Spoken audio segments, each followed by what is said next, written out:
Thank you. Good evening. My name is Greg Tomlinson and I'm one of the board members of the Newcastle United Supporters Trust. First off, thank you to Chi for calling this event and bringing us all together, and to George as well for hosting and steering us all through. Hopefully the technology will hold up. But also thanks to all of today's speakers and all of those in attendance. But first, from some context from the Trust's perspective. The Newcastle United Supporters Trust is a not-for-profit society. We're affiliated to the Football Supporters Association and are one of the largest supporters trusts in England, with around about 10,000 members. Our membership is open to all, and we exist to achieve the greatest possible supporter and community influence in the running of Newcastle United. That's been pretty difficult under Mike Ashley. Now it seems that the end of Mike Ashley's disastrous 13 years is near, and today is that great opportunity for us all to share our views on what that might mean. We recently also ran a survey, and 97% of our members told us that they support this takeover. That tells you everything you need to know about the last 13 years. It is worth noting that some members did raise concerns about what the future may hold, but I'm sure you'll all remember the welcome Mike Ashley was initially given when he joined Newcastle and the pints that he was buying in the big market. Many Newcastle fans will have concerns, for example, around the human rights record of Saudi Arabia, as do fans of other clubs.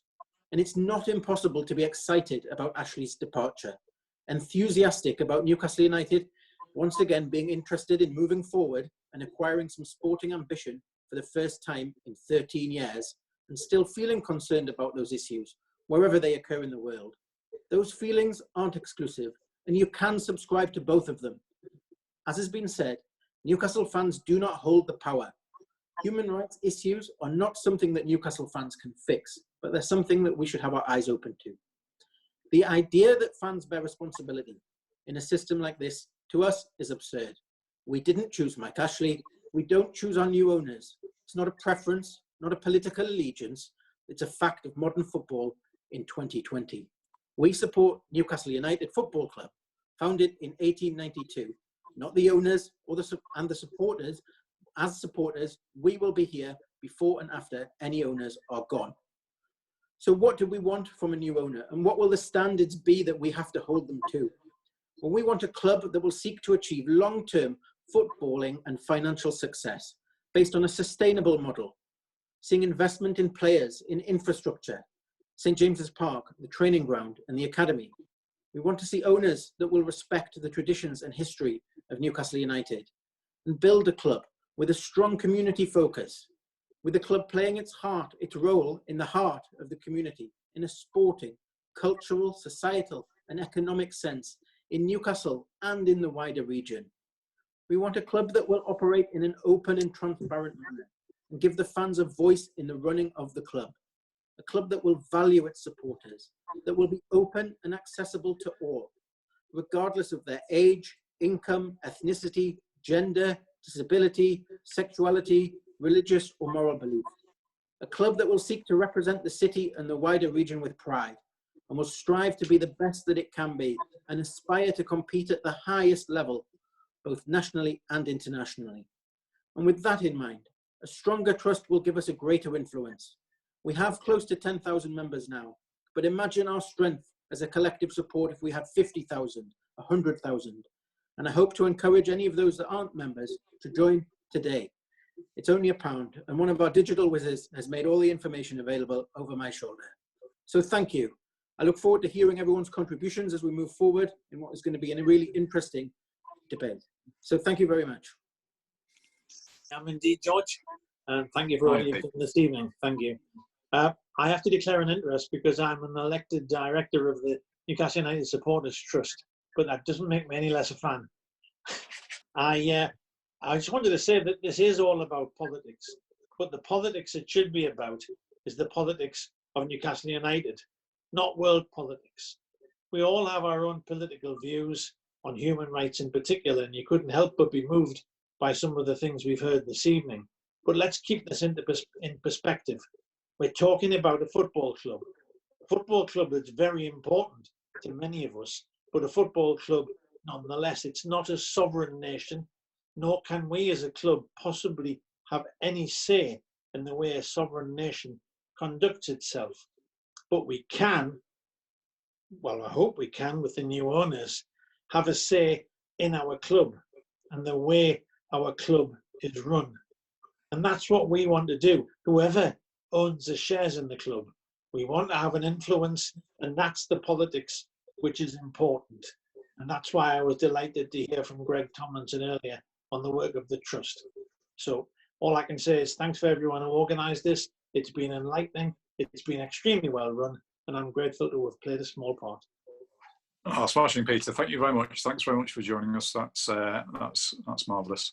So first of all, thanks so much to you, George, to Chief, for putting this together. I think, you know, quite short notice on a Monday night, but hundreds of people and thousands to be watching to come and talk about a takeover that hasn't happened yet tells you about how crazy this football club is and its support. The Supporters Trust, I'll not lie, we've had a frustrating period with the current incumbents at Newcastle United, and it is quite frankly devastating to see supporters continue to be charged for season tickets. Just yesterday and the start of this week and last week for games that aren't going to happen. So I absolutely understand that many fans are delighted and won't look beyond anything past that Mike Ashley and the people he employs to run the club are going to be leaving. The Supporters Trust, like was said earlier, 97% of our quite large membership are, you know, firmly in favour of this takeover. And while we at the Supporters Trust, we appreciate some of the comments tonight, some of our members have been on and spoken about their concerns, we exist to hold the club to account. We're a critical friend of the club, and we would like to see a relationship moving forward that puts Newcastle United fans at the centre of the football club, not as an afterthought, not as someone to take money from when their own games, you know, being played remotely soon, but at the centre of the football club. Echo some of the things people have said in here about concerns about, you know, particularly why the club, why the people buying the club, why they're doing it, all those kind of things. And I think whatever happens, whoever buys the club deserves a fair chance to communicate that to us. We're not going to rush to conclusions. We're not going to rush to condemn without giving those people the right to talk to us and you, the supporters. And we think it's really important that we start this relationship with the new owners on a level footing. Of course, at the Supporters Trust, your voice is magnified by joining. So if you want the Supporters Trust to have a say or raise concerns with the club, the only way you'll be able to do that is by joining, making your voice heard, and helping us communicate what you think to the club. So I just wanted to make that point and say thank you to all you guys who've hosted it, who've spoken. We're getting many comments at the Supporters Trust about the meeting tonight. Lots of fans engaging. It's been a real success. I think this is the start of something. It's not the end. Start of something special for the club and the community. And I would just say join the trust if you can. Would love to have your voice as part of our message. Thank you very much, Alex. That's great, and I will. I hope it's not. Hope I'm not straying into biased territory to say that you really should join the Supporters Trust. I'm a member. It's how supporters can convey their thoughts and feelings to Newcastle, whether it's the present regime or the next one. And I would really push everybody to do that and recommend that everyone does that. So, thanks very much, Alex. Okay, next on the line we have Linda Bush. Hello. Wasn't expected to come on, but I pinched one of the slots, so I haven't prepared anything, but that doesn't stop me from showing emotion and passion for how strongly I feel about this. I just want to say, as a Newcastle United Supporters Trust board member, I'm clearly 100% here to represent all of the NUST board members, but I think this would be a plea to anybody who hasn't joined Newcastle United Supporters Trust. I think join up, because I think that we are going to be leading the way. Some of the things that we've heard tonight around Amnesty International, around women's rights, around lesbian and gay rights, absolutely the community, they are at the heart of Newcastle United Supporters Trust work. And if you think they're not, just watch when we next hold elections. And I think I just want to take my Newcastle United Supporters Trust hat off, and I want to say I have a huge dilemma. I have a small daughter who plays football. I'm married to a woman. She's an Evertonian, but that's, you know, don't hold it against her.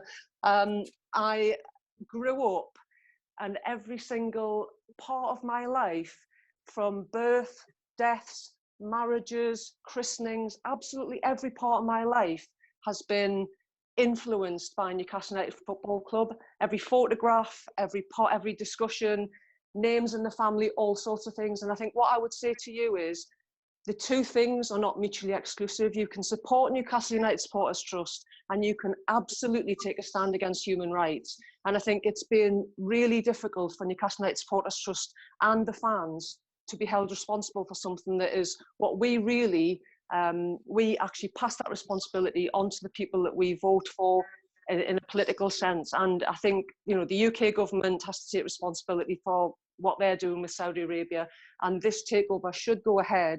And then just watch how important some of the inclusive messages and the inclusion agenda is important to Newcastle United supporters, fans, and you know, we'll work with the club, and they'll have to work with us. So bring it on.